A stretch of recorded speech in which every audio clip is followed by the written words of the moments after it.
muito bem-vindos a mais um programa Francamente, diretamente dos estúdios da Move 8 Produções, transmitidos pela Rádio Difusora Jundiaí. E também estamos no Spotify, nós estamos no Deezer, nós estamos no SoundCloud, nós estamos no YouTube e todas as outras plataformas de áudio e vídeo que você puder encontrar na sua internet, não é mesmo, minha gente? Seguinte, hoje teremos aqui um papo atípico. Sim. Ela, uma mãe atípica, vai falar de maternidade, ela também das Libras. Sim, isso das mesmo. Libras. E aí a gente, das Libras para pessoas que têm ali uma deficiência auditiva, Isso né? mesmo. Porque vai achar que a gente tá falando de dinheiro. Isso, né? é verdade. Não. Mas assim, eu vou conversar com ela, que está hoje comigo, e ela vai abrir seu coração, falar de todas as suas lutas, seus enfrentamentos e seus desejos. Não só para seu filho, porque uma mãe, gente, uma mãe, quando decide lutar pelas causas de seu filho, ela movimenta o mundo, porque daí junta outras mães, outras causas. Exatamente. E você veio contar sua história hoje pra gente. Eliana Ferreira comigo, aqui nos estúdios. Bem-vinda. Muito obrigada. Tudo Prazer bem? estar aqui com Prazer, você. todo meu. Vou Tô até tirar bem. aqui, ó. Pronto, agora Sim. somos nós duas aqui. É que tem que fazer uma apresentação e tal, mas eu quero que você Isso. se apresente. Como começa a tua jornada, primeiro com Libras, né? Sim, isso mesmo. Eu iniciei com Libras, né, na minha adolescência. Na verdade, a gente não conhecia nada de Libras, né? Não se falava de Libras naquela Nem época. na música da Xuxa. Porque eu aprendi o abecedário Isso, com na a Xuxa. É verdade. Eu brinco que eu já fui uma criança diferente, né? Então, assim, eu sempre gostei muito de estudar, muito de ler. E quando eu comecei a fazer faculdade, eu fiz administração. E aí eu conheci a Libras no meio da faculdade, e aí eu fiquei naquela dúvida. As cadeiras optativas, né? Isso, aí eu fiquei naquela dúvida, passo pra fazer Libras, termino a faculdade. Como eu estava no meio, eu falei, bom, eu vou encarar o desafio de começar Libras junto com a faculdade. Então eu fazia Libras, trabalhava e fazia faculdade. Eu tinha mais ou menos 17 anos, então faz mais de 10 anos já. Não vou contar a minha idade, Não mas conta, faz não mais de 10 precisa, anos. não precisa contar. Faz em Libras pro pessoal da rádio saber. Isso, ó, idade. Mas assim, aí comecei com 17 anos, comecei a estudar. Na verdade, eu sempre fui muito autodidata, então comecei a estudar sozinha, comecei a ver vídeos na internet, comecei a Mas buscar tinha alguém do livros. seu círculo, assim, social? Porque às vezes começa, o gatilho às vezes é um familiar, um amigo, um namorado, alguém Sim, que cruza teu caminho ali e te desperta, né? exatamente. Porque quem não vive em contextos atípicos e tal, Sim. não enxerga com tanta clareza Sim, esses acessos, né? Exatamente. Eu sempre gostei, eu brinco que eu sempre gostei de tudo que é diferente. Então, assim, sempre gostei de artes, sempre fiz teatro na escola, sempre gostei de vídeo. E não conhecia ninguém surdo, não conhecia nada de Libras. Realmente eu brinco assim que foi um achado, foi um presente na minha vida. Muitas pessoas me questionaram, mas por que você tá fazendo Libras? Você não conhece ninguém. Aí, como eu falo muito, né, eu brinco, olha, porque eu falo muito, então eu preciso achar outras formas de comunicação. Descansar a minha voz. Isso. Mas eu sempre gostei muito, assim, tudo do que é diferente, né? Eu sempre gostei muito dessa parte de inclusão, de acessibilidade, então eu sempre fiz trabalho voluntário, eu sempre fiz teatros baseado nisso, eu sempre tive isso dentro de mim. Então a Libras, quando eu conheci, me apaixonei. Eu costumo dizer que eu também acho que tem que ter um dom pra isso, né? Assim, claro que Sim. todo mundo pode aprender Libras, todo mundo deve aprender Libras. E deveria ser uma cadeira, um currículo escolar ali Exatamente. já na infância, Sim, né? exatamente. Porque, assim, hoje os surdos adultos que eu conheço, na época escolar, eles tiveram muita dificuldade. Não tinha esse acesso, não se falava de inclusão, né? É sempre uma militância, né, dos cuidadores, Sim, né? sim. Então, assim, isso está em lei. Então, assim, o surdo, ele tem direito ao intérprete de Libras, por exemplo, tanto no contexto escolar, quanto no contexto da saúde, é um direito dele. De repente, ele precisa fazer alguma coisa em juízo, ele também tem direito ao intérprete, mas poucos conhecem, né? E não se falava de intérprete de Libras, né? Começou a difundir, acho que expandir mais depois da pandemia, né? As pessoas Sim. em casa, aí as pessoas precisavam ter acesso, e os canais, né, de televisão começaram a entender que precisava ter essa janela de Libra, e não somente a legenda, né? Porque a janela de Libras, eu acompanhei muito TV Senado, TV Câmara. Quando eu fui para Brasília, eu conheci Mas órgãos institucionais, que daí é uma obrigação na legislação. Exatamente. Alguma coisa na TV Cultura, TV Sim. Brasil, nas TVs educativas e públicas, Exatamente. né? Tinha a janela para além da Sim. legenda, porque são coisas diferentes, Exatamente. Né? A legenda, assim, ela é importante, né? Mas ela é baseada no fonema, né? Então, ela não é digitado letra por letra. E o surdo também, muitos surdos, eles não conhecem a língua portuguesa, né? Na verdade, eles não têm essa obrigação, né? A primeira língua deles é Libras, né? Então, assim, o português seria o português escrito. Eles não são obrigados a ler e entender o português, né? Entendi. Então, assim, Libras, ela é uma língua, né? Então, assim, eu corrijo quando fala linguagem, é uma língua. É uma língua. Ela tem uma estrutura. Não é como o português, então não tem artigo feminino, masculino, não tem diminutivo, aumentativo. Então, assim, tudo a gente faz por sinal e a gente faz pelo classificador. Então, o nosso corpo fala pela gente, né? Então, assim, se eu vou falar, de repente, ela é bonita, então eu vou fazer o sinal de mulher e dizer que ela é bonita, né? O sinal de bonito. Então, mulher e bonito. Então, a gente não tem toda essa estrutura da língua portuguesa. Então, eles também não são obrigados, né? Então, a legenda, ela é importante? Na falta da janela, mas o importante mesmo, o essencial é a janela de Mas Libras. ela não é inclusiva, né? Exatamente. Porque partindo também de um lugar onde a gente tem uma sociedade que não é 100% alfabetizada, sim, né? exatamente. Simplesmente só a legenda também não alcança. É importante, sim, mas ter... E você falou uma coisa que eu realmente desconhecia na vida, que é essa questão da alfabetização, né? A primeira língua que os surdos aprendem. Sim. Eles têm direito. A primeira língua do surdo é a Libras, né? Isso é garantido em lei. Só que muitos, né? Quando a gente fala, de repente, de um surdo de 30 anos, é a infância deles, né? Não se falava de Libras. Sim. Eles eram obrigados, né, a entender o português. Muitos obrigados a oralizar, né? Então, eles fazem leitura labial, né? Eu gosto também de esclarecer que o surdo, ele não é mudo, né? Ele, na verdade, ele só não consegue, às vezes, reproduzir, porque ele não escuta, mas muitos surdos conseguem sim falar, né? Então, assim, produzir o som, né? Produzir o som, exatamente. Então, assim, muitos surdos fazem a leitura labial e com isso eles já entendem qual é o fonema para falar, né? Então, eles também são oralizados. Então, antigamente, a base era oralizar o surdo. Então, a gente entende que tira essa identidade da pessoa, né? Então, assim, a pessoa ela já tem uma limitação, né? E aí você tira ainda essa identidade da pessoa e obriga ela a oralizar e saber o português. Então, aí a gente vai nessa militância, que todos devem aprender Libras. Sim. Tanto os serviços públicos também, hoje tem, né? Aqui em Jundiaí mesmo tem a escola de governo, onde também disponibiliza os cursos de Libras. As faculdades também já têm isso, pedagogia, psicologia, também é obrigatório ter o curso de Libras. Na minha época no direito já tinha uma cadeira optativa ali em Libras, fiz gestão pública também tinha. Sim, porque assim, tudo que a gente vai comunicar, a gente precisa ter esse acesso, né? Sim. Então, assim, eu fico imaginando, o surdo, ele tem uma vida, ele tem que ter uma vida na sociedade, né? Então, assim, ele vai precisar de uma terapia e de repente você fala, nossa, mas onde que eu vou encontrar um psicólogo que faça Libras? E daí tem que ser o especialista do especialista do especialista e às vezes torna inacessível, inclusive financeiramente. Exatamente. Então, assim, eles têm direitos garantidos, né? Por exemplo, na escola, eles têm direito a intérprete de Libras. Não é obrigação da família custear o intérprete de Libras, sim a instituição de ensino, isso é muito importante frisar. Então, assim, de repente ele vai no médico, não é ele que tem que custear o intérprete de Libras, né? É a instituição que precisa ter o plano de saúde, por exemplo. Eu tenho um plano de saúde verde. E aí eu tenho um filho, ou um parente, ou um marido surdo. Vou marcar consulta. Você precisa dizer, olha, ele é surdo, olha, de repente ele vai sozinho, olha.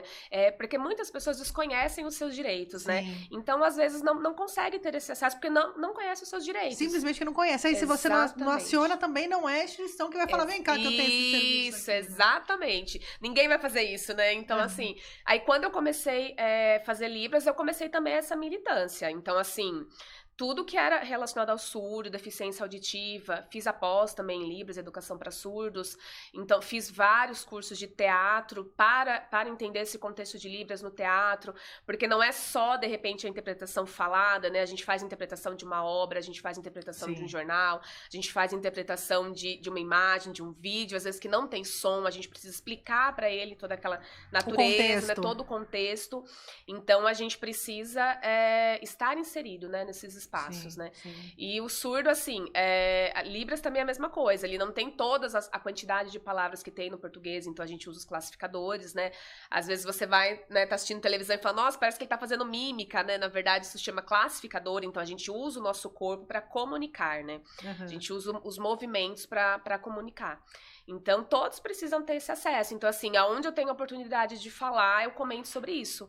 É importante você saber, você não precisa ser um intérprete de Libras, não precisa ser um expert, mas você precisa, pelo menos, saber o básico para conseguir comunicar com essas pessoas. Sim, e assim como a língua portuguesa é viva, você falou de fazer teatro, que você tem que contextualizar o que está acontecendo numa obra, por exemplo, Sim. ou numa cena que, de repente, não tem uma fala ali, Exatamente. que som que tá rolando, né, Sim, nessa paisagem. Exatamente. E é muito importante falar isso. Teve um projeto que eu acompanhei de perto recentemente, que é ensinar filosofia em Libras, chama Filolibras. Sim. E agora tem um de lógica também, que é também desenvolvido toda uma linguagem ali para explicar, porque tem palavras dentro da academia que não tem sinalário para aquilo. Exatamente. Então, assim, esse desenvolvimento de um sinalário também para inclusão dentro da academia, ele é super importante, né? Exatamente. E teve agora recentemente, até a Julinha que tá aqui,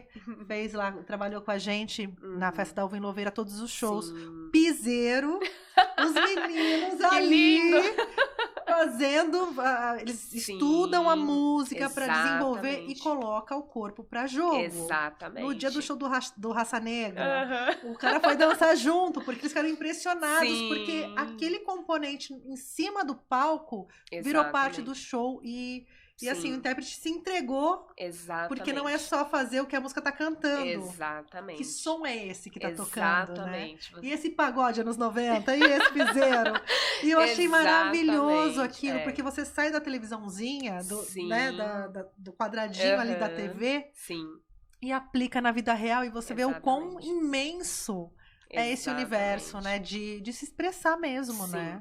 Eu amo interpretar música, assim, eu adoro me expressar. Bom saber, é bom saber, não é mesmo? Eu amo interpretar música, né? Então, assim, faço as interpretações, claro, né? Mas, assim, música, eu falo que é o que eu gosto de fazer, porque tem todo esse estudo, né? Então, a gente pega a música, a gente estuda palavra por palavra, o significado daquela palavra, o significado do contexto, a gente faz um desenho de todo esse movimento, né? Onde essa pessoa tá, o que essa pessoa passou, né? De dia, de noite, tem mais alguém junto, até a disposição do corpo, né? Se eu tenho uma pessoa do meu lado, eu preciso estar mais inclinada para esse lado. Então, tudo isso você faz um estudo antes da interpretação. Então, assim, é aquela coisa linda, né? De 3, 4 minutinhos, mas é muito trabalho que antecede, assim, de estudo mesmo. De estudo. E eu falo que, assim, Libras é uma língua que a gente não pode parar de estudar, né? Não é como inglês que você escreve, né? A tradução das palavras, né? É muito visual, então você decora, né?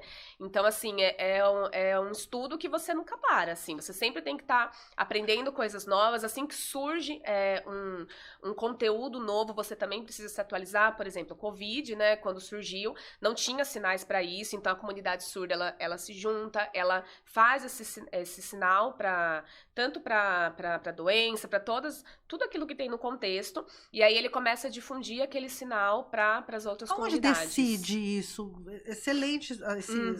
A Covid é um bom exemplo disso, né? Eu falei ali do sinalário, de um novo sinalário a partir da academia. Sim. Covid. Sim. Precisamos inventar um sinal. A Liga da Libras, liga para a Liga da Justiça da Libras, reunião. Exatamente. Quem entre surdos e intérpretes de Libras, né? A gente tem algumas faculdades aqui no Brasil, a gente tem um Instituto WINES, né? Que fica no Rio de Janeiro.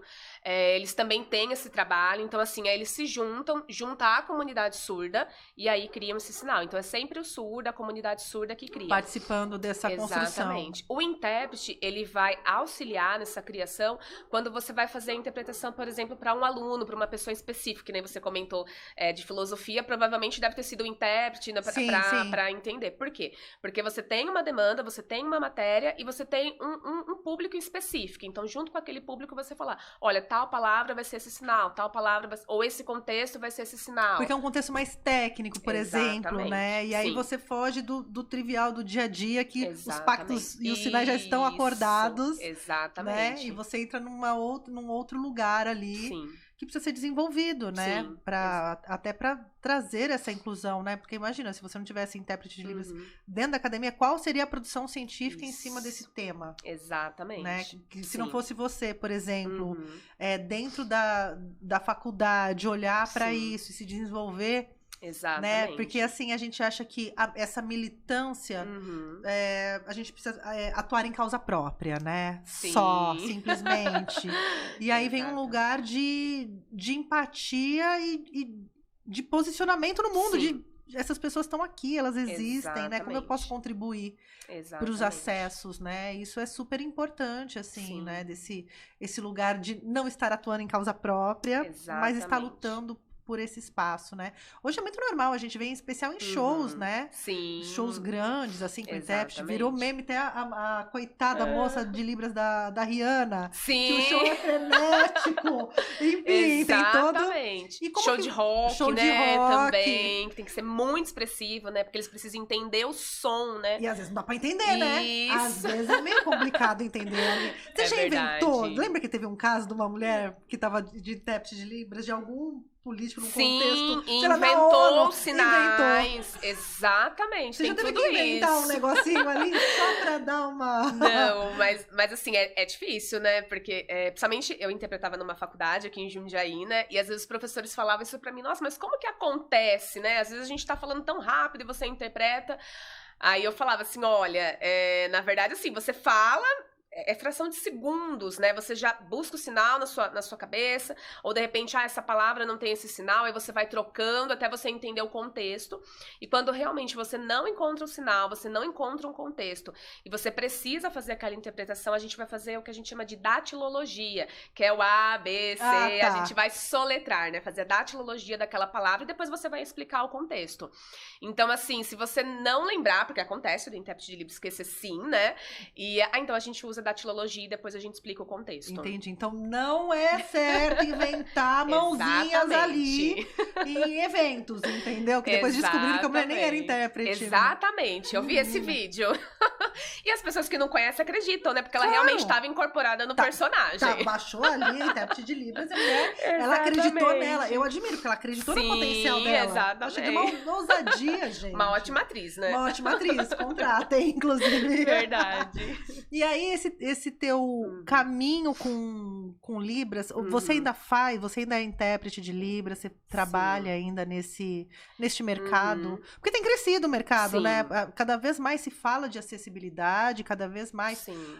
se pede para cumprir legislação. Sim, exatamente. Como que é hoje o contexto? Já tô tirando minhas dúvidas aqui, assim, da vida, né?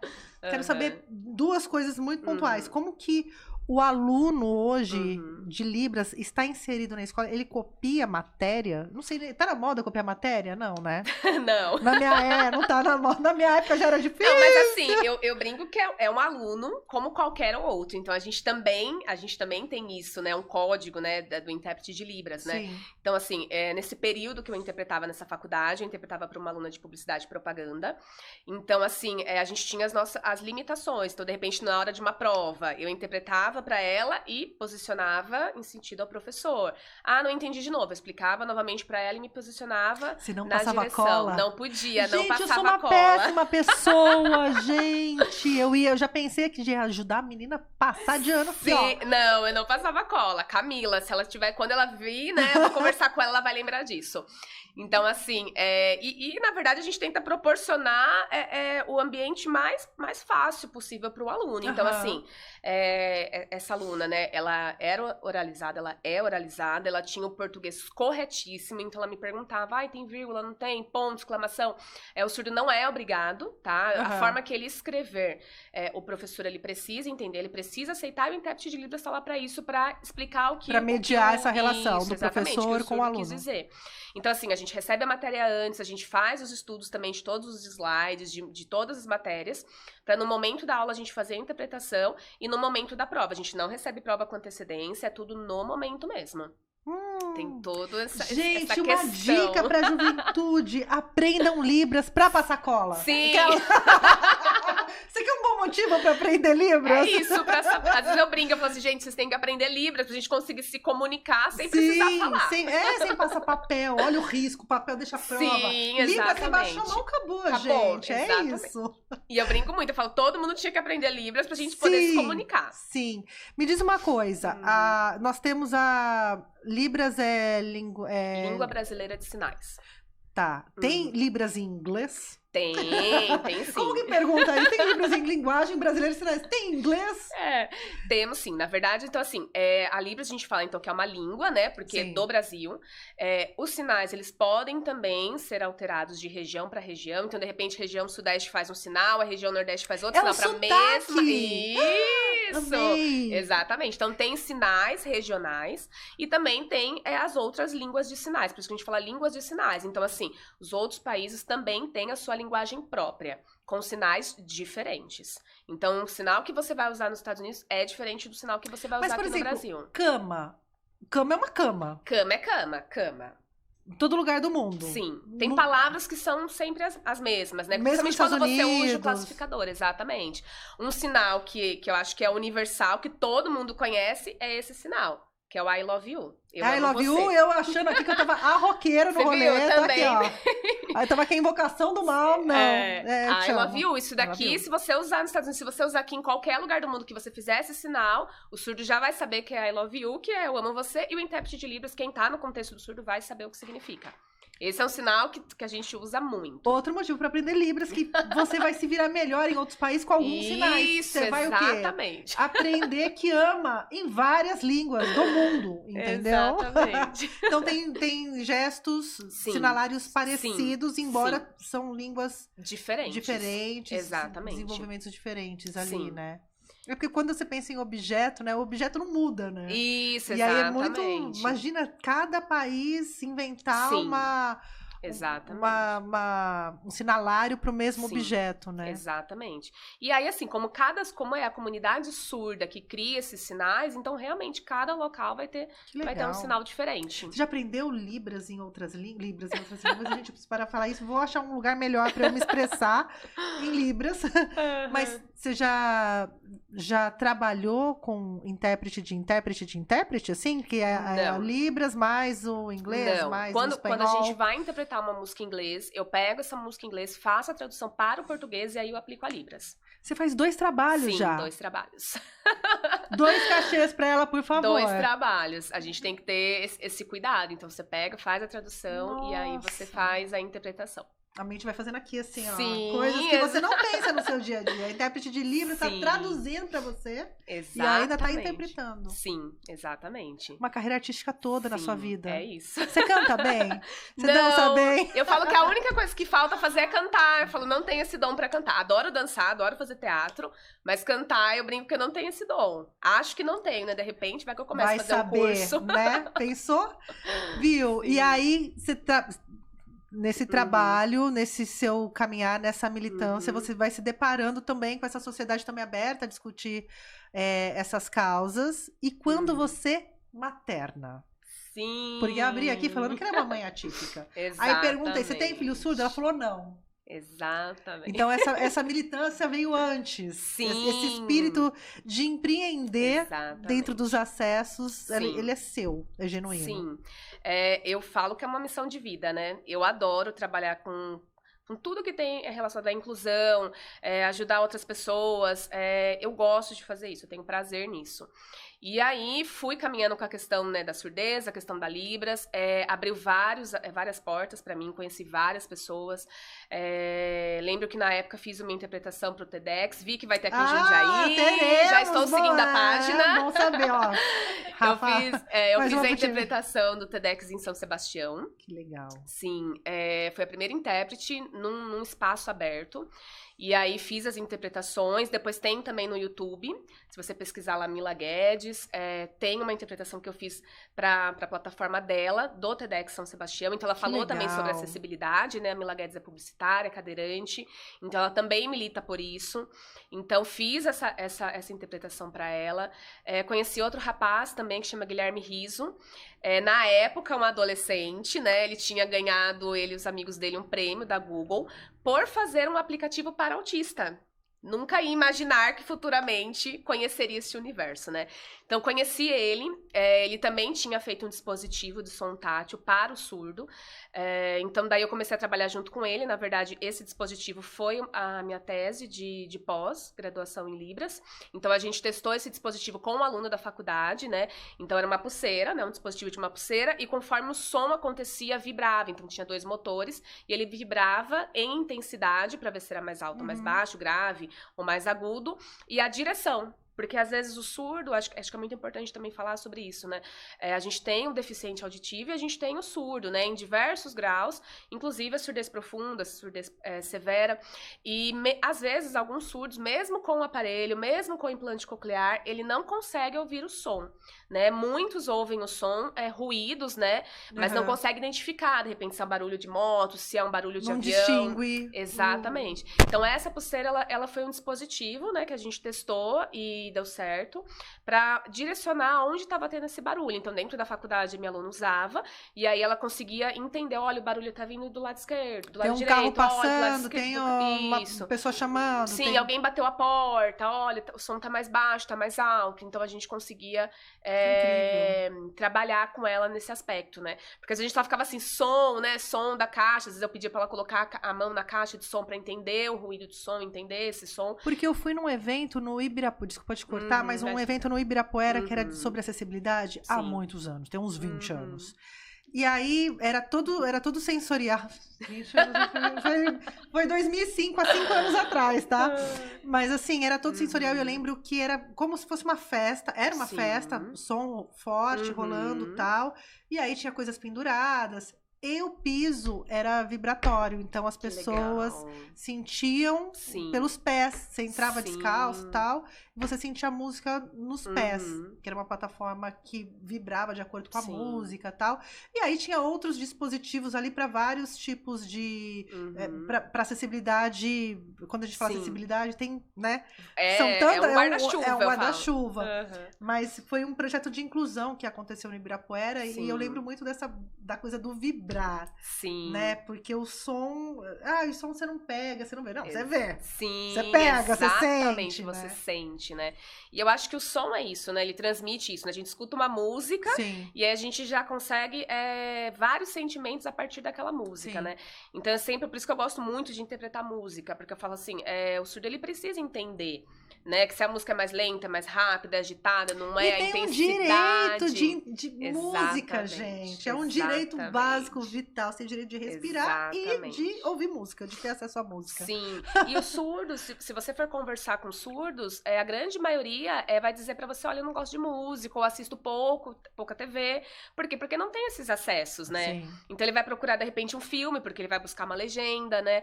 Então é muito importante ter esses acessos. Principalmente assim, teve um movimento há uns anos atrás, né? Sobre essa questão até, inclusive, dos filmes, né? Então, você vai no cinema e tem um filme brasileiro, mas, não tem legenda porque é um filme brasileiro, mas o surdo, ele quer assistir também, né? Sim. Então, por que não se fazer cinemas em que tem lá o filme brasileiro mais com legenda? De repente, uma sessão inclusiva, né? São dicas, né? Fica a dica. Fica a dica aí. Eu podia usar essa câmera pra passar o recado. Não, tem que virar... Fica a dica. Tem umas coisinhas que tem que virar uma leizinha ali, né? Sim, então assim, são né, militâncias que a gente vai buscando, né? Essas pessoas surdas vão buscando também, porque eles querem, né? E eles têm direito de participar da sociedade, né? Estar na sociedade, né? Sim. E assim, eu costumo dizer, se eles de repente não conseguem de alguma forma se assemelhar a nós, se eu consigo me assemelhar a ele, por que eu não posso fazer isso, né? Claro. Então eu acho que todas as pessoas deveriam ter esse pensamento, né? Não só na questão da surdez, né? Entrando agora na questão da maternidade, né? Então eu trabalhava na faculdade, aí fiquei grávida, não conseguiria conciliar todas as coisas, deixei um pouquinho a questão da Libras. E aí, quando tive Gabriel, né, hoje ele tá com 5 anos, eu jamais ia imaginar, né, que a minha vida ia dar uma reviravolta, né. quando a gente, na verdade, quando a gente fica grávida, a gente idealiza, né, várias coisas, a gente escuta muitas coisas, então acho que é importante também dizer isso, né, as mães, né, têm esse peso, né, de que a gente tem que ser perfeita, de que tem que seguir todos os métodos. Maternidade é muito romantizada e todo mundo sabe mais de maternidade do que a própria mãe, né? Os conselhos estão aí. Exatamente. Te moldando, você tem que ser uma mãe assim, assada, é uma cobrança, né? Exatamente. Tem até uma frase, né, nas redes sociais que fala isso, né? Eu era uma ótima mãe até ter um filho. Porque daí você descobre que é um mundo totalmente desconhecido, né? Na verdade, a gente se torna mãe quando o filho nasce, né? A gente não vem com esse manual, né? E aparentemente tudo certo com o Gabriel, né? A única coisa que eu via diferente é que todos os marcos de desenvolvimento dele era avançado. Então, assim, eu sou funcionária pública, então, assim, às vezes em horário de almoço ou em conversa com algumas amigas, né, sobre maternidade, elas comentavam algumas coisas dos filhos e eu percebia, assim, que o Gabriel sempre estava avançado. Então, assim, ele falou muito rápido. E a fala dele sempre foi muito correta, muito certa, né? Ele não fala enrolado. Então, eu percebi algumas coisas nele, esse pensamento mais criativo, de apontar, de falar. Então, eu sempre percebi o Gabriel como uma criança inteligente. E aí, ok, né? E aí as pessoas brincavam, é coisa da sua cabeça, é coisa da sua cabeça. É coisa de mãe. Isso, é coisa de mãe. E aí eu falei, tudo bem. Aí eu brincava assim, olha, o meu filho é uma criança diferente. Eu falava assim, eu sou mãe, eu posso dizer isso do meu filho. Ele é uma criança diferente. Eu percebia isso. Mas até os 2 anos, ok. Com 2 anos, o Gabriel parou de comer. Então, assim, a gente fez todo o método bonitinho, BLW, né, da frutinha, do legume, ele comia super bem. Introdução alimentar ali, seguida à risca. Exatamente. E alimentação sempre correta, né? Com 2 anos, ele foi deixando de comer, até que ele entrou em um período que ele só se alimentava de leite. E aí, eu entrei no desespero, né? Porque ele não se alimentava de mais nada, nem água. Então, assim, ele se negava, ele não gostava de se alimentar e não deixava que a gente se alimentasse perto dele também. Ele começou a se incomodar com o cheiro, com textura dos alimentos, com a questão da mastigação. Então, aí foi um sinal de alerta. Nesse período coincidiu de logo um mês depois, né, 1 mês e meio, entrar a pandemia. Então, todos os acessos fechados. Sim. E aí eu fiquei nessa angústia aproximadamente 1 ano. Então, 1 ano com o Gabriel só se alimentando de leite. E aí a gente escuta de tudo, né? Então, assim, eu escutava, deixa ele com fome que ele vai comer, deixa ele sem uma refeição, né? Oferece outra coisa, tenta trocar isso. E assim, eu sou uma pessoa, assim, acho que por essa militância que eu venho, por isso que eu tenho dentro de mim, eu costumo dizer assim que a criança não precisa ser um sobrevivente, né? Nós não precisamos ser, a criança também não. Então, eu não seguia isso. Então, eu dava o leite, mas ainda naquela angústia, tentando fazer certo. Melhorou a pandemia, a gente passou numa nutricionista. E nas sessões com a nutricionista, ela me encaminhou para uma psicóloga. E nas sessões com a psicóloga, em conjunto com a nutricionista, foi que a psicóloga suspeitou da questão do autismo. E aí eu lembro que quando a psicóloga falou comigo, a primeira coisa que eu falei não, mas o Gabriel é muito inteligente. Então a gente precisa desmistificar isso. Tem um estigma, né? Exatamente. Tem um estigma. Porque as pessoas, quando ouve-se falar em autismo, pensa que é só um autista, de repente, com uma deficiência intelectual. Claro que tem, mas tem um leque, né? Então, assim, hoje, né, até vou falar em seguida, mas assim, hoje é um guarda-chuva. Antigamente, não. Antigamente não tinha esse acesso para saber que era autista, né? Muitos adultos hoje fecham o diagnóstico de autismo.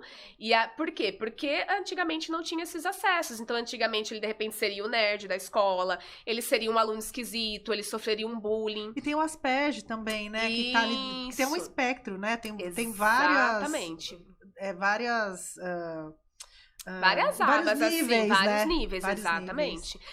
E aí eu falei, a primeira coisa que eu falei, Gabriel é muito inteligente. Daí ela brincou, não, mas isso não tem nada a ver. Não quer dizer nada. Aí ela falou, você vai precisar procurar um neuro. E eu gosto muito de dizer como que a gente chegou nesse diagnóstico, porque assim, qualquer profissional pode suspeitar, né? A gente tem os marcos de desenvolvimento dessa criança, né?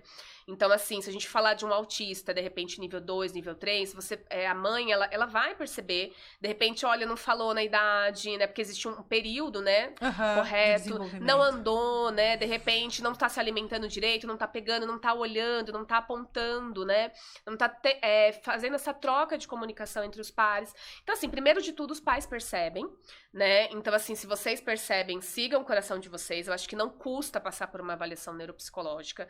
Eu acho que isso é até natural. É que ainda é um tabu, né? Sim. A gente fala das questões, ainda se fala de questões de saúde mental, Sim. mesmo após a pandemia. Exatamente. E as pessoas ainda têm um preconceito, Sim. têm um tabu envolvido ali. Exatamente. Ai, não, depressão, ainda escuta, depressão é frescura, Sim. isso aqui não, psiquiatra é coisa de louco. Exatamente. Eu tenho 42, eu cresci nesse contexto Sim. onde tudo ligado à saúde mental, e olha, minha mãe é Sim. psicóloga, minha tia é psicóloga, Uhum. mas assim, tudo ligado à saúde mental era uma doença, era fator de exclusão. Exatamente. Então, assim, nem as mães queriam diagnóstico, porque também era um lugar muito difícil de se estar. Sim, exatamente. Né? E não se tinha hoje ainda é muito difícil esses acessos, mas antigamente era muito precário. Não tinha. Não tinha. E mesmo a questão do que é CID, o que não é CID, o que é uma doença, Exatamente. o que não é uma doença, né? Exatamente. Esse desenvolvimento, a gente fala das questões de... põe no juquiri, louco, Sim, não sei o quê. Exatamente. Eu até esqueci os termos aqui, mas assim, a gente tem uma luta ainda muito grande com questão de saúde mental no país, né? Exatamente. Das internações compulsórias, a gente veio desse lugar, agora, recentemente. Né? Exatamente. E eu imagino que muitos autistas foram internados, sim. Se você conversar com autistas adultos, eles vão te dizer que eles foram diagnosticados ou com depressão, ou com ansiedade, ou com síndrome do pânico, e depois eles foram entender que todas aquelas manifestações, na verdade, era porque ele fazia parte do espectro do autismo. Então, assim, é muito doído, né? Sim. Então, assim, eu demorei uns 3, 4 meses pra aceitar que eu deveria levar o Gabriel no neuro. Então, assim, ela conversou comigo, a psicóloga, e eu falei, ok, né, preciso absorver essa informação. Porque tem uma mãe ali. Exato. Tem a militante que vai passando um trator, vai resolvendo a vida? Tem. Exatamente. Mas aí a hora que pega a mãe... Exatamente. Esse conflito veio pra você. Sim, veio. E aí eu fiquei nesse conflito uns 3, 4 meses, até aceitar e falar, não, eu vou procurar o neuro. Porque eu sabia que a hora que eu começasse, eu não poderia parar. Sim. Então é um caminho, e é um caminho dolorido, né? É assumir a missão, sim, né? Sim, assumir a missão. E aí a gente começou essas avaliações, né, do Gabriel, com 3 anos. Aí ele começou as terapias também, né, principalmente com terapeuta ocupacional. E assim, é importante também frisar que essa avaliação, ela é importante ser feita por uma equipe multidisciplinar. Então, terapeuta ocupacional, psicólogo, neuro, psicopedagogo, às vezes até fisioterapeuta, porque às vezes a criança também vai ter alguma questão motora. E aí a gente fez toda essa avaliação, várias sessões, né, até que a gente, depois de 1 ano, a gente fechou, quase 1 ano, a gente fechou o diagnóstico do Gabriel. Me conta uma coisa, tudo isso que você fez, com todos esses profissionais, né, isso Sim. foi no particular ou foi via SUS? Isso foi no particular. Então, assim, a gente sabe que hoje os acessos são muito difíceis, né? A questão do convênio também é difícil. Então, assim, até o neuro eu fui pelo convênio. Aí, quando a gente começa a buscar a avaliação neuropsicológica, a gente tem essa questão do rol taxativo, né? Que a gente fala. Os convênios, eles se baseiam nisso, né? Ainda bem que em agosto do ano passado teve a lei, né? Então, assim, derrubou a questão do rol taxativo. Aliás, foi uma polêmica o rol taxativo Sim. aí nos últimos anos, porque várias doenças, vários CIDs, o plano de saúde não teria mais obrigação de atender, né? Não só a questão de neurodesenvolvimento, né? Mas outras questões mesmo, Sim. até oncológico. Sim. Então, assim, que bom que o Senado, né, entendeu, ouviu essas mães, porque as mães começaram a fazer esse barulho, Sim. e aí revogaram isso. Então, assim, eu poderia, sim, brigar com o convênio, mas eu pensei, vai ser um desgaste maior. Eu costumo dizer que a vida da maternidade atípica é muito cansativa, a gente briga o tempo todo pelos direitos, né? Então eu falei, bom, deixa eu poupar um pouco as minhas energias, então eu fiz tudo no particular. Escolheu suas lutas. Exatamente. Aí fizemos toda essa avaliação no particular. Aí com isso, aí eu fui pro convênio, né? E aí fizemos uma outra avaliação com a neuro do convênio e a gente iniciou as terapias pelo convênio. Então, assim, então naquela época, fechamos o diagnóstico de autismo, nível de suporte 1. É muito interessante falar, porque assim, antigamente tinha-se várias caixas, né, de vários diagnósticos. até pelo CID-10, né? E depois, com essa troca para o CID-11, tudo isso virou um guarda-chuva do transtorno do espectro autista. Então, a gente tem, na verdade, distúrbios de neurodesenvolvimento, né? Que entra TDAH, que entra a questão do autismo, entra a questão de superdotação, altas habilidades. E tudo isso, por que formou-se esse guarda-chuva? Porque antes era tudo dividido em CIDs. Então, o autista, ele teria direito a algumas coisas que o Asperger, por exemplo, não teria. Porque ele não entrava nessa lei de inclusão, né? O surdo entra na mesma lei de inclusão do autista, por exemplo, né? Então, colocando-se tudo num único CID, entendendo que é um transtorno, né, de neurodesenvolvimento, que vai ter várias abinhas, vários guarda-chuva, a gente garante o acesso direito e faz com que os planos de saúde ou até o poder público entenda que precisa de acesso para todos. Porque né? é mais fácil você passar tudo num CID único e depois resolve individualmente. Isso, exatamente. É como, assim, bem largando aqui na mesa, porque eu não sou médica, né, gente? Eu descobri que é CID outro dia. Mas, assim...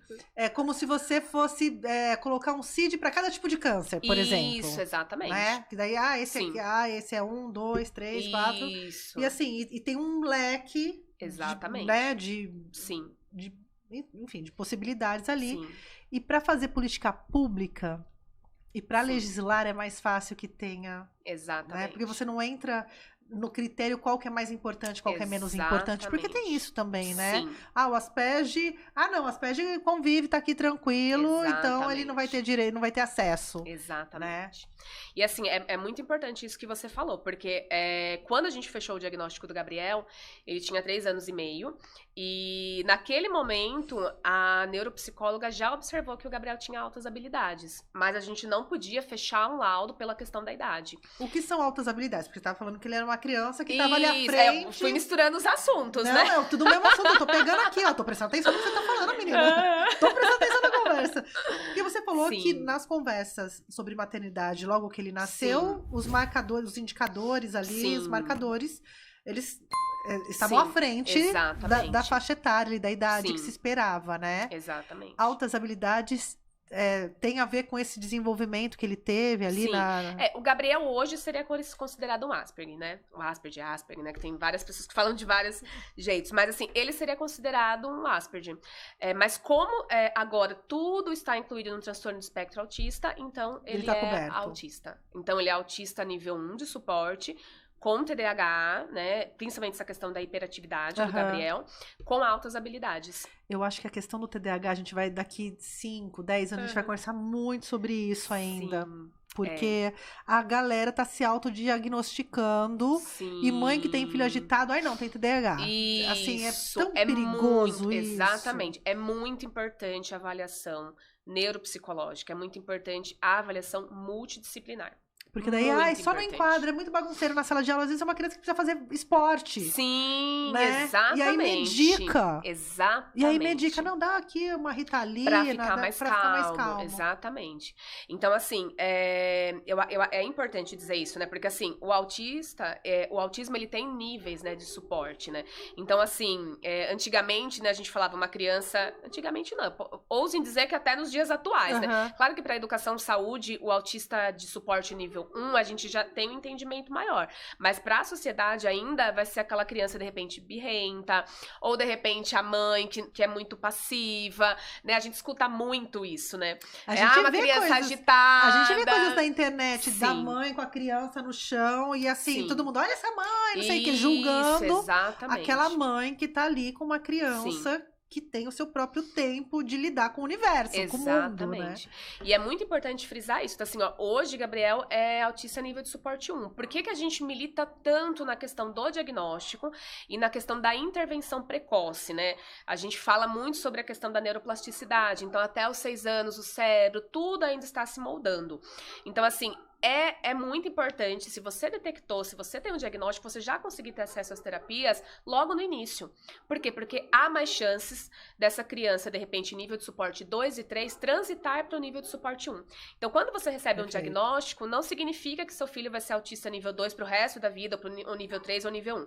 Se aquele ambiente não estiver propício, se a criança não tiver acesso às terapias, o nível de suporte 1, ele pode transitar para um 2 ou 3. E se essa criança tiver esses acessos, de repente, repente o 2 e 3 pode transitar para o nível de suporte 1. Qual que é a escala? A gente fala de níveis, né? Por isso que a gente não usa mais leve, moderado, severo. A gente fala de nível de suporte. Então, nível de suporte 1 seria o que antigamente falaria leve, né?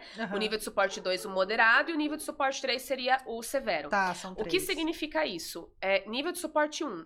Aquela criança, ela vai precisar de um suporte para algumas atividades, mas se ela não tiver um mediador, ela vai conseguir desenvolver. Não na sua totalidade, mas ela vai conseguir desenvolver. Por exemplo, o Gabriel hoje não precisa de um auxiliar terapêutico na escola. Ele consegue desenvolver as atividades sozinho. O nível de suporte 2, ele vai precisar de um auxiliar terapêutico, ele vai precisar de um profissional especializado numa escola. Por quê? Porque aquela criança, ela vai ter algumas deficiências que vai precisar da ajuda. Então, por exemplo, essa criança pode ser que ela não consiga utilizar o banheiro sozinha. De repente, essa criança ainda há 5, 6 anos utiliza a fralda. A gente tem muitos casos disso. Essa criança, ela vai precisar de um auxiliar para pegar no lápis, na mão dela e auxiliar ela a escrever, porque a habilidade motora fina de pegar um lápis, ela ainda não consegue fazer, então ela vai precisar desse auxílio. E o nível de suporte 3 é o que, independente da atividade, ele vai precisar de suporte o tempo todo. E aí também tem as questões que entram as comorbidades, né? Então tem as questões de deficiência intelectual, a questão de altas habilidades entra como uma comorbidade, a questão do TDAH também entra como uma comorbidade, distúrbio de processamento sensorial, que também começou a se falar, né? Então, assim, também tem essa questão. Então, o Gabriel, ele também teve o diagnóstico de distúrbio de processamento sensorial. Então, a gente percebeu que ele não comia por conta da questão sensorial. Então, assim, então hoje, claro, ele faz as terapias, ele voltou a comer. Eu lembro que a primeira vez que eu vi Gabriel comendo de novo um pedaço de pão, chorei, mostrei pra todo mundo no trabalho. Vocês vão me assistir, vocês vão lembrar disso. Vocês vão lembrar disso. Eu mostrava foto pra todo mundo. Ai, Gabriel comeu. Hoje ele faz coisas assim que a gente chora, e às vezes as pessoas falam assim, nossa, mas parece tão simples.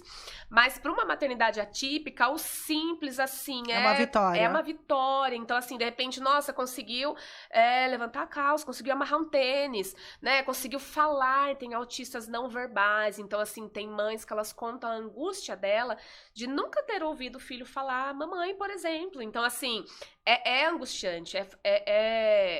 Algumas etapas da nossa vida, eu falo assim, que às vezes a gente tem aquela frustração. Sim. E daí, ok, recebi o diagnóstico, começamos a fazer as terapias, e aí eu senti a necessidade dessa rede de apoio. E aí uma amiga me adicionou num grupo de WhatsApp. Hoje eu faço parte de vários grupos de WhatsApp de rede de apoio para maternidade atípica, porque assim, a gente tem uma rede de apoio da maternidade, né? Eu também tenho um grupo de WhatsApp disso, mas eu costumo dizer assim, que a maternidade atípica, ela é muito solitária. Então, quando você encontra uma outra mãe que passa por algumas coisas, ou muitas coisas semelhantes à sua, uma se ajuda, uma vai ajudando a outra. Sim. A gente sabe que é difícil, a gente sabe que tem todas as limitações, a gente vai falar assim, olha, de repente seu filho vai ter essa questão, mas assim, uma ajuda a outra. A gente sempre tem uma palavra para ajudar e não para julgar, né? Porque é aquilo que a gente fala, né? A maternidade tem muito essa questão do julgamento, sim, né? Então, assim, de repente uma criança, né? O Gabriel é extremamente hiperativo, então ele não para sentado em lugar nenhum. Então, onde a gente chega, ele vai andar, vai correr, vai cantar, vai bater palma, vai mexer em tudo, vai conversar com todo mundo amigo do Gabriel. Ele pergunta seu nome, o que você gosta de fazer. Eu brinco que ele é um mini adulto. Uma pessoa Gabriel, interessada, vai fazer o quê? Tomar meu lugar aqui nesse podcast, aqui nesse programa. Ele é um mini adulto. Vai sentar aqui, vai entender. Ele é um mini adulto. Então, assim, aonde a gente vai, ele tem amigos. Se a gente vai no supermercado, ele cumprimenta todo mundo. A gente vai em uma farmácia, ele já entra dentro do balcão, já começa a mexer nas coisas, começa a arrumar os medicamentos, tudo certinho, enfileirado. Então, assim, é deles. Gabriel, vem me visitar, por favor. Ele sabe que eu tô gravando esse podcast, que eu falei pra ele, mamãe vai gravar.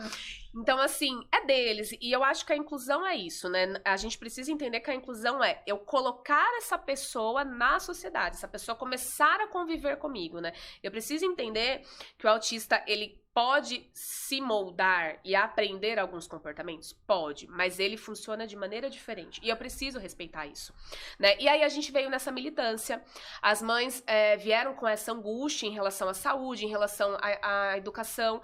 A gente entende que a questão de políticas públicas, ela é intersetorial. Então, sim, ela envolve todos os setores da sociedade. E vem nessa angústia, a gente começou a se unir e falar, olha, precisamos nos unir e precisamos buscar os direitos dos nossos filhos. Por quê? Porque essa criança, ela vai crescer. E aí ela vai se tornar adulto e a gente começa a pensar onde essa pessoa vai morar, que faculdade essa pessoa vai fazer, que trabalho ela vai ter. Que cidade espera por ela. Sim, exatamente. Que território que ela vai ocupar, sabe? Então acho que a gente precisa se preocupar com isso. E aí, assim, eu jamais ia imaginar, né, que eu teria uma maternidade atípica, assim. Então, eu vim da militância com surdos, eu tenho isso dentro de mim, e eu falei, não, agora eu vou militar pela causa autista. E aí, formamos um grupo, uma comissão de pais, né, e começamos a buscar, junto à gestão pública, né, as unidades de gestão, essas políticas públicas. A gente entende que é um trabalho a longo prazo, mas nós precisamos começar. Então, assim, uma coisa que sempre me angustiou era ouvir, olha, todo lugar, autismo virou moda e todo lugar agora, a gente não sabe o que fazer. Não, mas nenhum lugar está preparado. Então, quando eu escuto isso, eu me angustio muito e eu falo assim, ok, nenhum lugar está preparado, mas até quando usaremos essa desculpa? Sim. Então, assim, não está nenhum lugar preparado, mas nós precisamos começar com alguma coisa. A gente precisa começar. Dar um primeiro passo para essas políticas, né? Sim. Abril se fala muito, né? Porque daí tem os marcos, os meses e tal. Exatamente. E aí algumas pautas ficam restritas só aquele mês de abril. Ah, então é o mês pra gente dar conscientização do autismo, não sei o quê. Sim. E aí, mãe realista, você não precisa fazer mais nada. O resto do ano tá tudo bem. Aqui você põe a criança, o adulto autista, numa geladeira, congela. Exatamente. Espera fevereiro, março do ano que vem, descongela e vamos falar de novo sobre isso. Porque não tem vida, né? Mas eu tenho acompanhado também, em Louveira, por exemplo, agora tem um centro de referência. Sim. Então, algumas cidades, eu não sei como tá Jundiaí, mas algumas cidades têm buscado esses centros de referência, né? Porque daí você tem a questão multidisciplinar. Exatamente. Porque você vai aonde? Você vai na cultura? Você vai na saúde? Aonde você vai buscar essa interdisciplinaridade? Exatamente. Para que ele se desenvolva e se insira, né? São várias pastas. Sim, várias pastas. E aí a gente começou esse trabalho com a comissão de paz, a gente começou com esse trabalho do grupo técnico e a gente começou a buscar esse auxílio das unidades de gestão, né? Então a gente começou a entender que a gente, primeiro de tudo, precisava se unir. A gente precisa entender quais são os nossos direitos também, né? Sim. Os direitos da criança autista. E aí a gente começou a buscar essas coisas. Então, assim, o município de Jundiaí, né? A gestão, ela se mostrou muito aberta a nos receber. Então, recebeu os pais, nos ouviu as nossas angústias. Eu me recordo que as primeiras reuniões, na verdade, acho que foi mais choro do que qualquer outra coisa. Terapias coletivas. Sim, porque aqueles pais... eu vejo assim, Gabriel, 1 ano e meio que eu estou nessa jornada.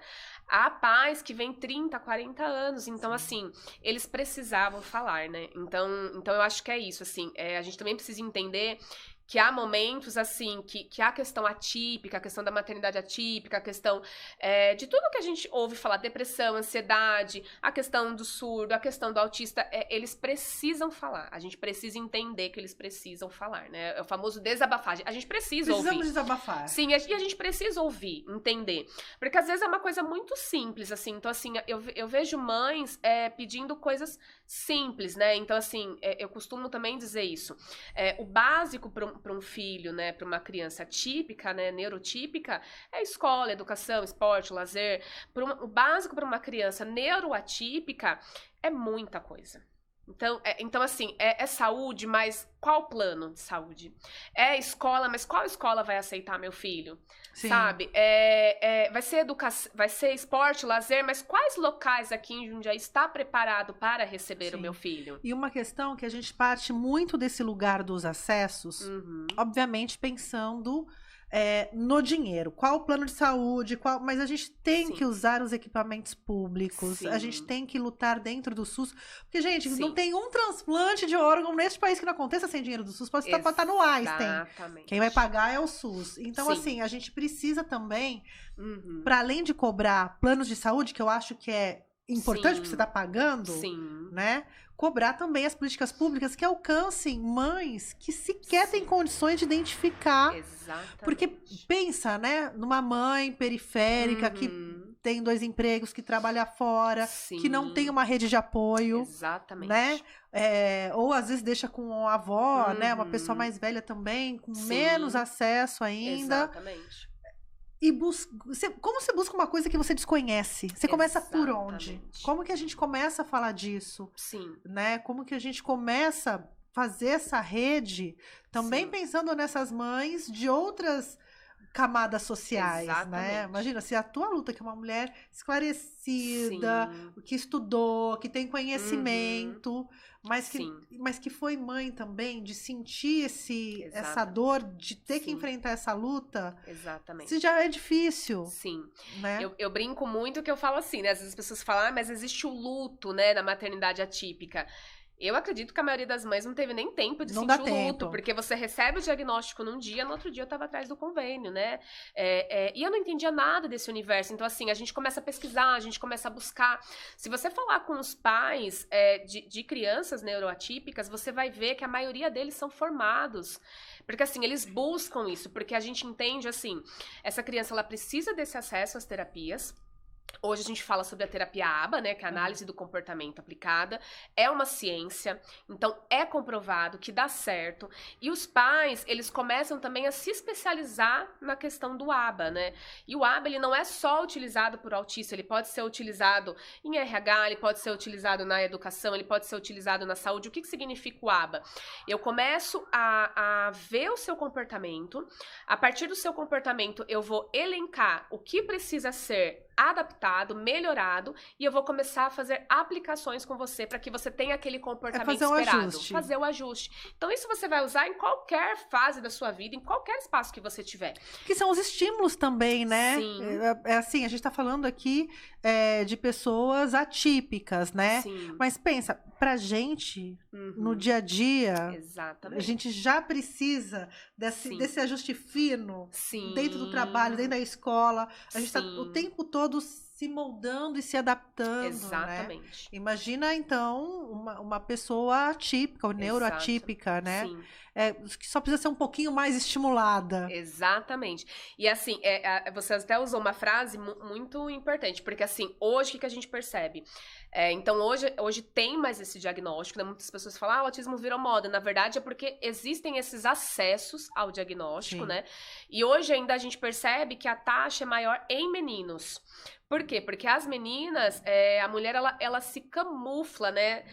Eu até conversei isso hoje, né, no trabalho, porque assim, a gente tá sempre sendo moldada, a gente precisa se moldar, a gente tem um protocolo a ser seguido para a sociedade. Senta assim, põe a mão aqui, exatamente. não faz isso. Isso não é coisa de menina, Exatamente. a gente tem essas amarras. Sim.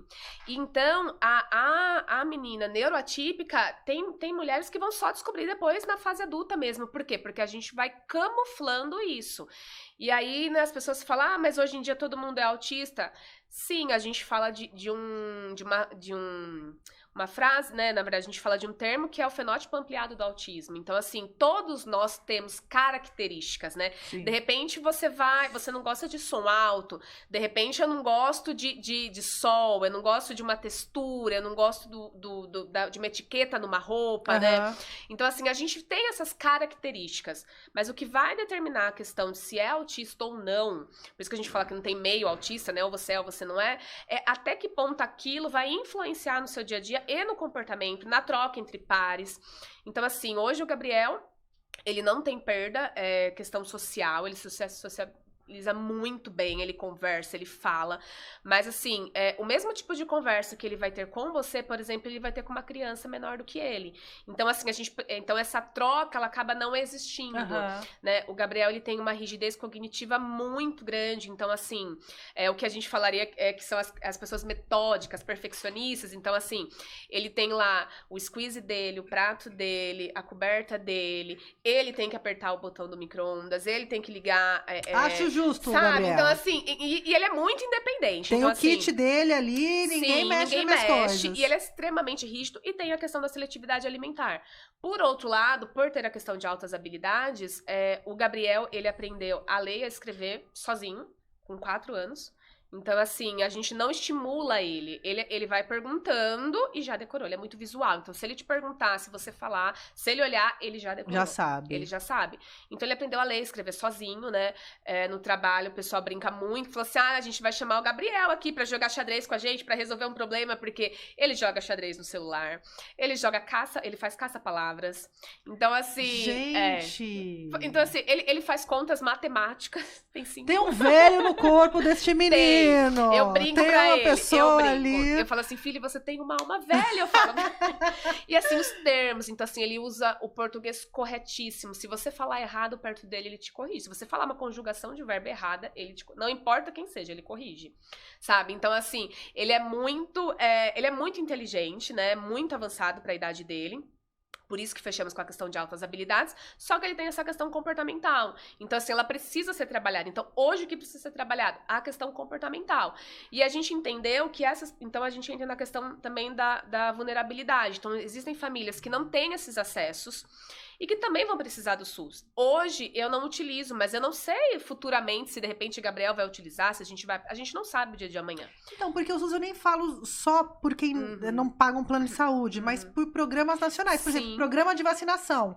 É um programa nacional instituído. Exatamente. Né? O SUS, ele tem esse papel de lançar esses programas. Exatamente. Por isso que eu acho que tem essa importância da gente falar e colocar o SUS, né? Sim. Pelo acesso, mas também pela extensão territorial Exatamente. do SUS, né? Daí uma comunidade ribeirinha, que o SUS chega de barquinho, vai estar levando essa pauta também. Sim. Porque quantas coisas podem atrapalhar o desenvolvimento de uma criança que às vezes é só uma questão de alimentação. Exatamente. Tem tantas outras coisas que pode ser uma questão de alimentação, pode ser uma questão, alguma comorbidade, pode ser qualquer outra coisa, né? E é tão importante a gente olhar essa criança, principalmente você falou que é plástico, né? Que vai neuroplasticidade, consegui falar essa palavra.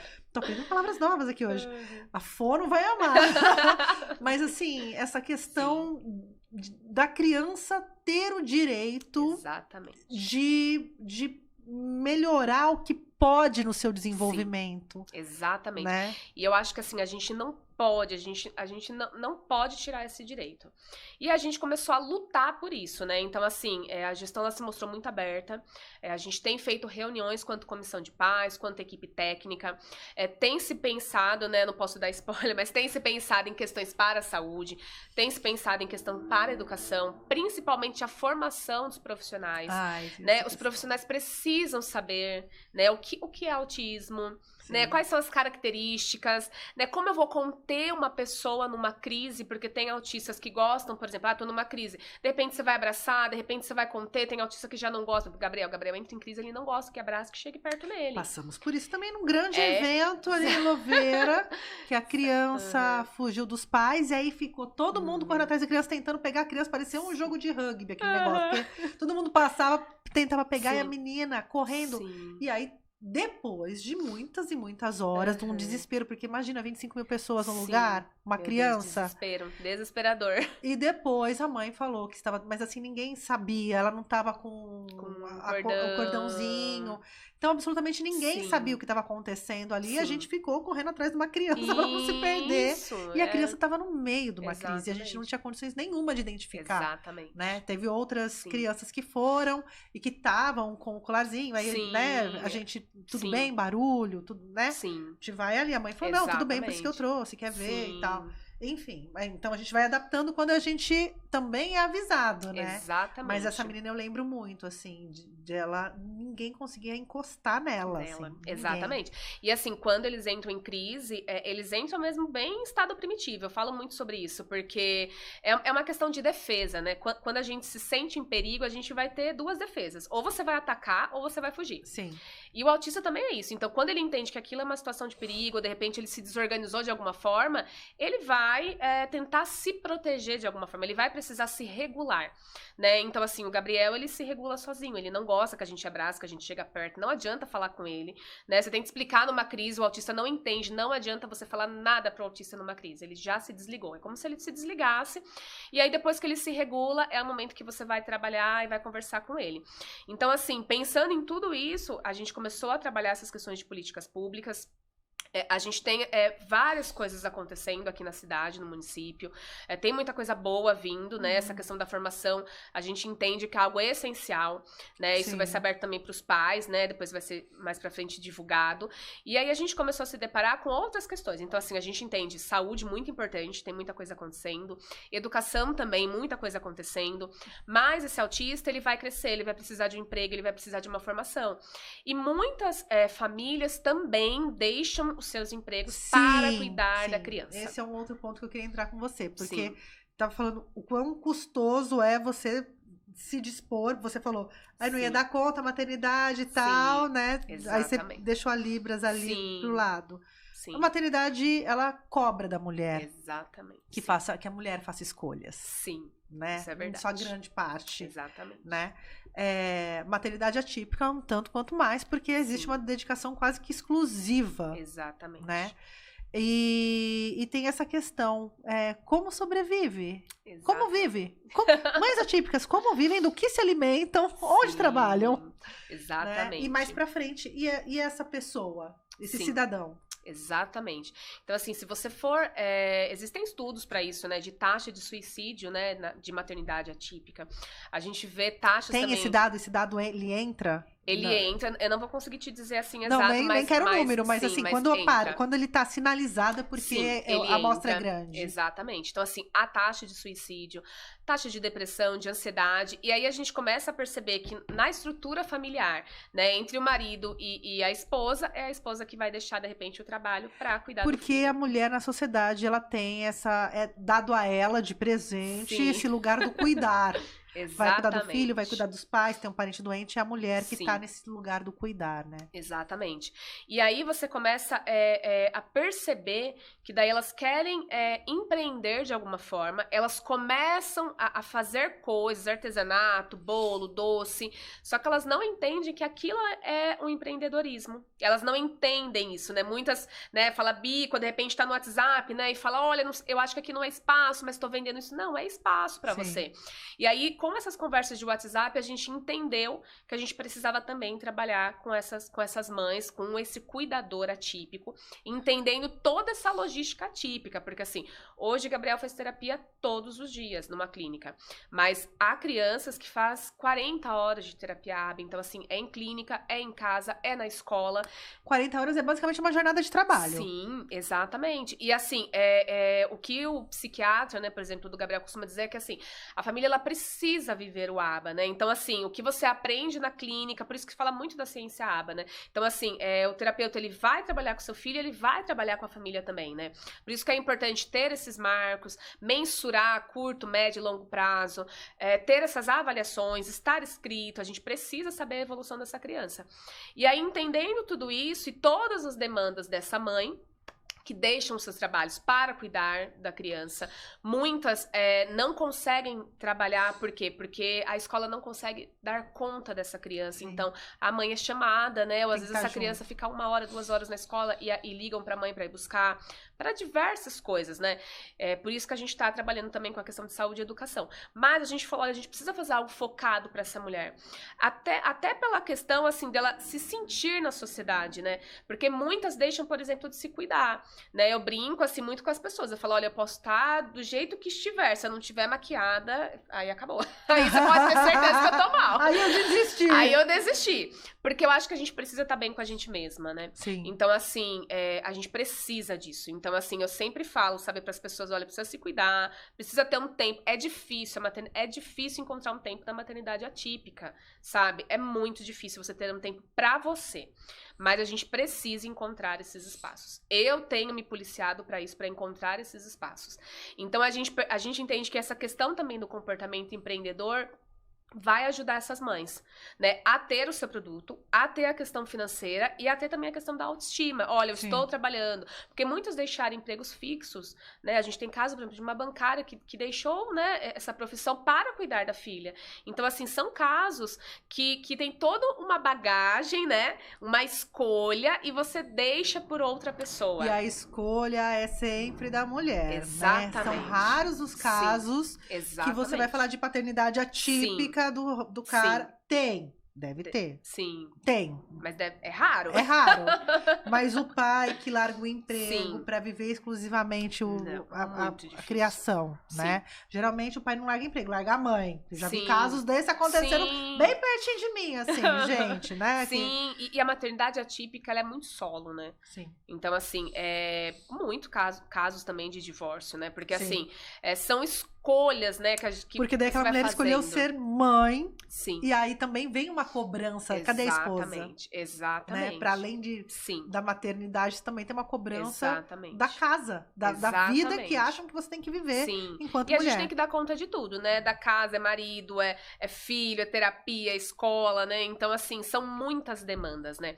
E aí a gente percebeu que existia, sim, essas empreendedoras no grupo, mas que elas não se enxergavam ainda como empreendedoras. Então, a gente formou um grupo, junto com algumas unidades de gestão, e a gente começou a trabalhar essa questão do comportamento empreendedor, né? Então, também tem muita coisa boa vindo por aí. A gente tem parceria com a Fundação TVTech, tem parceria com as unidades de gestão para trabalhar isso. Então, trabalhar essa questão do comportamento empreendedor dessas mães, entender quais produtos ou serviços elas vendem, entrar nesses espaços... Tem ligação com o Galpão Criativo? Sim. Ai, que aquele lugar é fantástico. Não queria dar o spoiler, você já falou? Eu já falei aqui, desculpa. Eu chutei, gente. Mas, assim, tem muita coisa boa vindo. Né? Então a gente entende assim que são portas que a gente vai abrindo, né? Porque essa mãe ela precisa estar nesses locais, né? E aí a gente entende que quando a gente vai criando esse comportamento de empreendedorismo nela, que ela vai tendo acesso a esses cursos, né? Cursos que a gente entende que muitos serão online ou aqueles que serão presencial, a gente precisa pensar no tempo, a gente precisa pensar que existe uma criança típica, que precisa ter alguém com essa criança típica, um espaço para isso. E aí a gente vai vendo toda essa dinâmica dessa família, entendendo que ela não se encaixa como uma família típica que você vai lá e faz um curso, você vai lá e se candidata para uma vaga de emprego. Não, é uma família típica. Então, existe tudo isso, todo um contexto. E a ideia é justamente isso, essas pessoas entenderem isso, abrirem os seus negócios para aqueles que desejarem, né? Aqueles que de repente falam, olha, não é para mim, mas assim, teve essa experiência, né? E a gente fazer um catálogo disso, né? Porque a gente costuma falar muito isso, né? Eu, como família típica, gostaria de comprar como uma família típica. Então, de repente, se eu tenho um catálogo de uma pessoa que faz um bolo, que uma pessoa que faz um salgado, eu quero comprar dela. Só que a gente não tinha essa organização no grupo. Então criar uma rede e fortalecê-la. E ir abrindo esses espaços, né? Pra gente adentrar nessas feiras que tem em Jundiaí, em outros locais, por que não, né? Em outros locais. E a gente se faz conhecido, a gente faz a causa conhecida, né?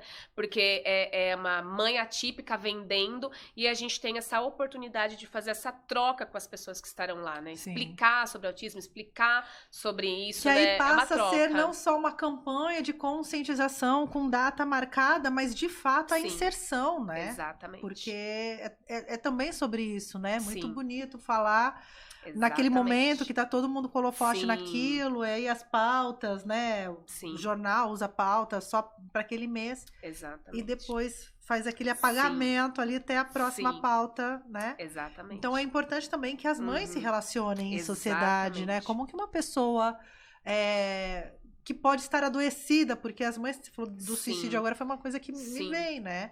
Que de repente essa maternidade que está adoecida vai cuidar de uma criança típica. Como que ela vai se doar? Sim. E é muito cansativo, assim, né? Eu costumo falar muito isso. Eu falo, gente, a maternidade atípica, ela é uma maternidade solitária e ela é cansativa. Porque há momentos que você não vai conseguir, por exemplo, controlar uma crise. E qual mãe não quer acolher um filho num momento de choro e, de repente, de se auto-machucar, né? Ou, de repente, você quer sair com essa criança para um shopping, só que você precisa pensar que depois essa criança vai ficar 3, 4 dias desregulada em casa, né? Você quer sair para um lugar, mas, de repente, o som é muito alto, ou, de repente, tem muita informação, cartaz. Então, assim, a sociedade não está preparada ainda e, muitas vezes, essas famílias deixam de estar nesses locais justamente porque não conseguem, né? E elas às vezes escolhem, olha, às vezes eu prefiro ficar em casa, porque até eu me organizar para sair de casa é muito mais difícil. Cansativo. Aí você vai ficar um tempo com a criança lá, de repente, né, uma festa de família, e às vezes os familiares não entendem, ou a criança teve uma criança que vai precisar ir embora, às vezes a criança simplesmente não gostou e vai querer ir embora, e você vai precisar voltar. Então, são frustrações que vão gerando, né? E aí a gente precisa entender, por isso que eu falo, a inclusão, a gente precisa entender que, assim, eles têm as características deles. Eu costumo conversar isso quando o Gabriel tá brincando com outras crianças, né? Que as crianças vêm conversar comigo. Eu falo, olha, a gente precisa entender que o cérebro dele funciona de maneira diferente. Então, ele vai te perguntar umas 1000 vezes a mesma coisa. Responde ele, né? Eu brinco assim, né? Esteja. Então, assim, eu sempre tô intervendo, eu tô junto. Porque precisa, né? E a gente percebe que as crianças, elas têm essa intimidade, né? Então, assim, eles agem, assim, de maneira fantástica. Então, eu falo, acho que é isso mesmo. A gente tá no caminho certo. A gente precisa preparar essas crianças. Sim.